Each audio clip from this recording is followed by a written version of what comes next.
ప్రియ దేవుని బిడ్డలారా, 40 రోజులు అన్నదానికి దేవుని వాక్యములో ఎంత ప్రాధాన్యత ఇవ్వబడిందో విరామానికి ముందుగా మనం తెలుసుకున్నాం.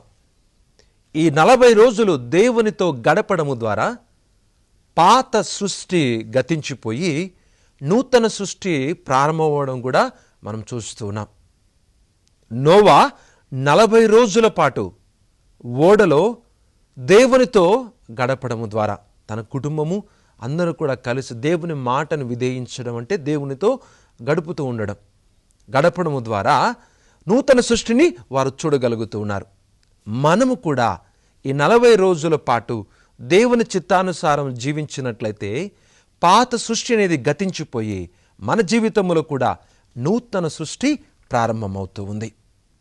ఆ నూతన సృష్టి ప్రారంభము కావాలి అంటే మొట్టమొదట మనకు కావలసినది హృదయ పరివర్తనము, పశ్చాత్తాపం. అందుకే ఇప్పుడు దేవుని బిడ్డలారా, విభూది బుధవారం రోజున గురువు మన నుదుటి మీద విభూదిని ధరింపచేసి పశ్చాత్తాపడమని ఆహ్వానిస్తూ ఉన్నారు. హృదయ పరివర్తనము చెంది దేవుని రాజ్యమును విశ్వసించు అని మనకు ఆహ్వానాన్ని అందిస్తూ ఉన్నారు. మాణిక్యముల ఆదివారం రోజున మనం ఉపయోగించినటువంటి ఆ తాళపత్రాల యొక్క బూడిదను మన నుదుటి మీద ధరింపచేస్తూ హృదయ పరివర్తనము చెందడానికి గురువు మనను ఆహ్వానిస్తూ ఉన్నారు. పరిశుద్ధ గ్రంథములో కూడా ఈ బూడిదను ధరించడమును పశ్చాత్తాపానికి గుర్తుగా చెప్పబడుతూ ఉంది. యోనా గ్రంథములో మనం మరలా పరిశీలించినట్లయితే 3వ అధ్యాయము 6వ వచనంలో మనం ఈ విధంగా వింటూ ఉన్నాం. ప్రియదేవుని బిడలారా, ఈ యోనా గ్రంథం అంతా కూడా పశ్చాత్తాపం గురించి బోధిస్తూ ఉంది. పశ్చాత్తాపం చెందడానికి ఆ నినెవె ప్రజలు ఎలా సిద్ధపడ్డారు, తమను తాము మారు మనసు పొందడానికి దేవునికి ఇష్టమైన విధంగా తమ జీవితాలను మరల్చుకోవడానికి ఏ విధంగా పశ్చాత్తాపడ్డారో ఈ యొక్క యోనా గ్రంథం మనకు చక్కగా తెలియజేస్తూ ఉంది. యోనా గ్రంథము 3వ అధ్యాయము 6వ వచనం.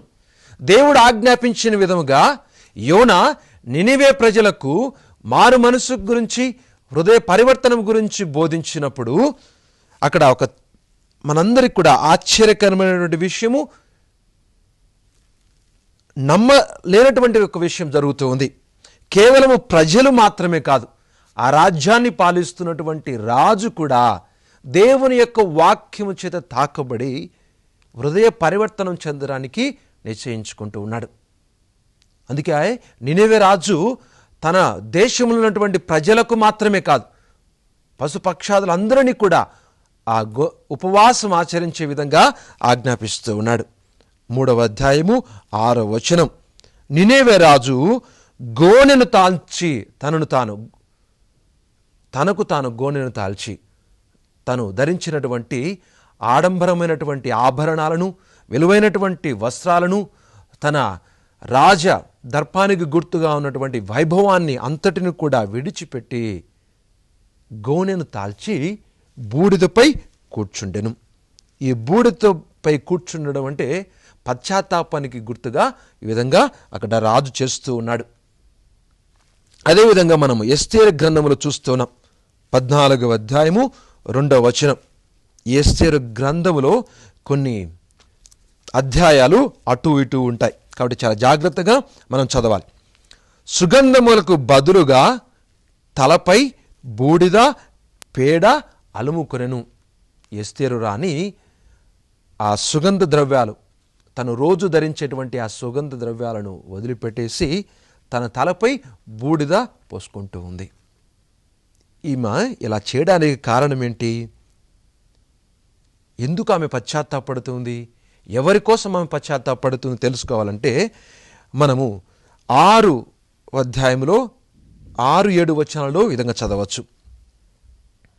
14వ అధ్యాయము 6-7 వచనాలలో ఆమె తలపై బూడిద పోసుకొని పేడ అలుముకొని ఈ విధంగా దేవుని ప్రార్థిస్తూ ఉంది.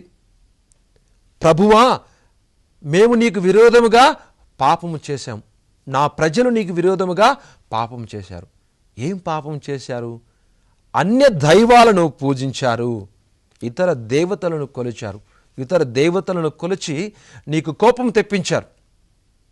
అందుకే వాటి కొరకు, నా ప్రజలు చేసిన దాని కొరకు నేను పశ్చాత్తాపడుతూ ఉన్నాను అన్నదానికి నిదర్శనముగా ఈ ఎస్తేరు రాణి తను రాణిగా అనుభవిస్తున్నటువంటి ఆ వైభవాన్ని అంతటిని కూడా వదిలివేసి ఆ సుగంధ ద్రవ్యాలకు బదులుగా తలపై బూడిద పోసుకొని పశ్చాత్తాపాన్ని వ్యక్తపరుస్తూ ఉంది. మరి నూతన నిబంధనలో యేసు ప్రభువు కూడా ఈ యొక్క బూడిద గురించి మాట్లాడుతూ ఉన్నారు. మత్తయి శుభవార్త 11వ అధ్యాయము 21వ వచనంలో, అయ్యో ఓ కొరాజీను పురమా, అయ్యో బెత్సాయిదా పురమా, మీ యందు చేయబడిన అద్భుత కార్యములు తూరు సీదోను పట్టణములో జరిగి ఉండనచో ఆ పురజనులెప్పుడో గమనించాలి.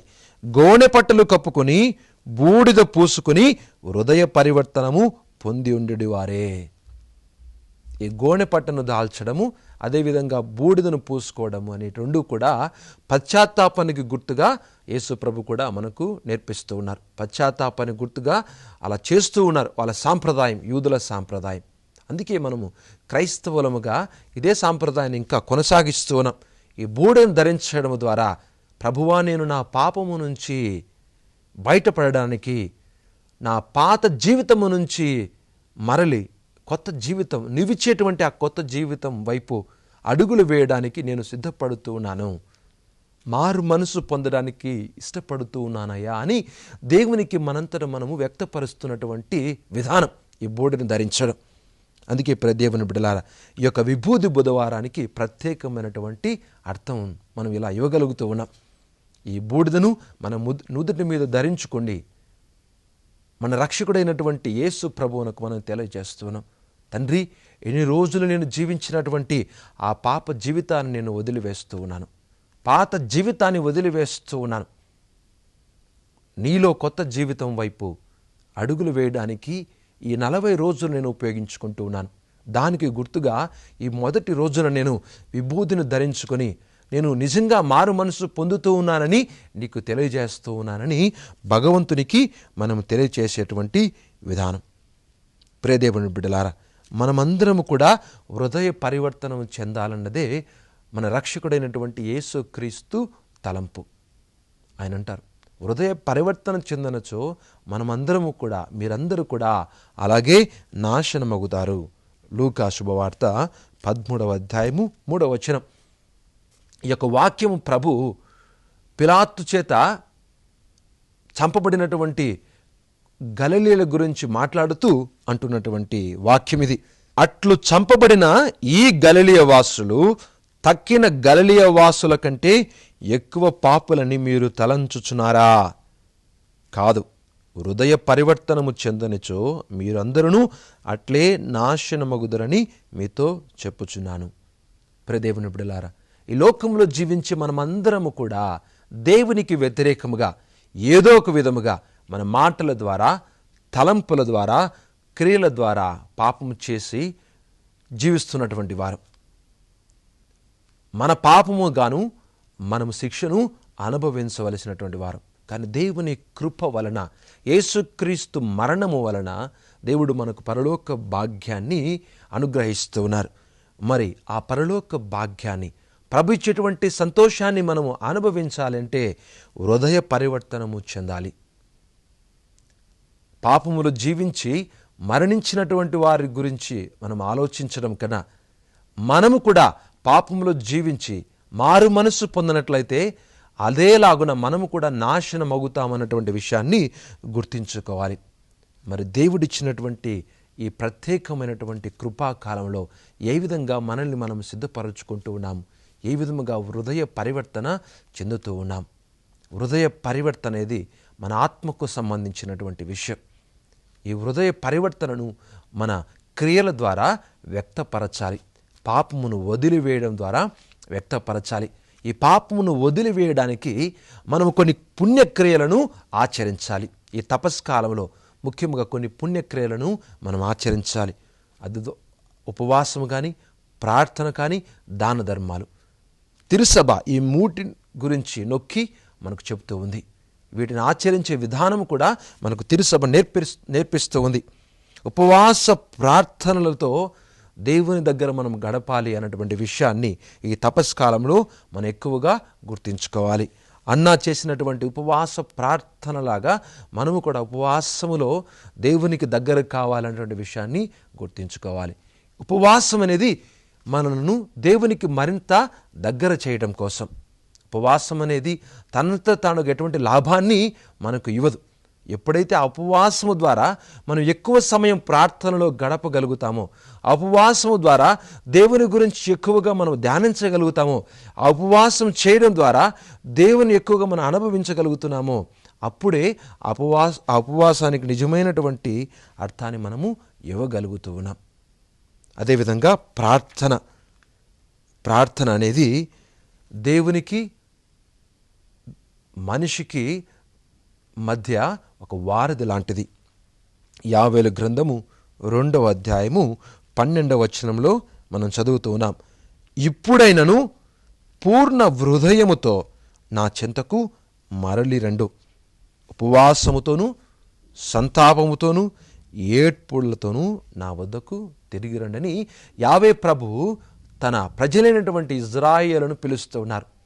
మీ పాపమును నేను గమనించాను, ఆ పాపమును తుడిచివేయడానికి తీసివేయడానికి మీరు హృదయ పరివర్తనతో నా చెంతకు తిరిగి రండి, ఏడ్పులతో సంతాపముతో ఉపవాసముతో నా వద్దకు తిరిగి రండి అని ప్రభు మనల్ని పిలుస్తూ ఉన్నారు.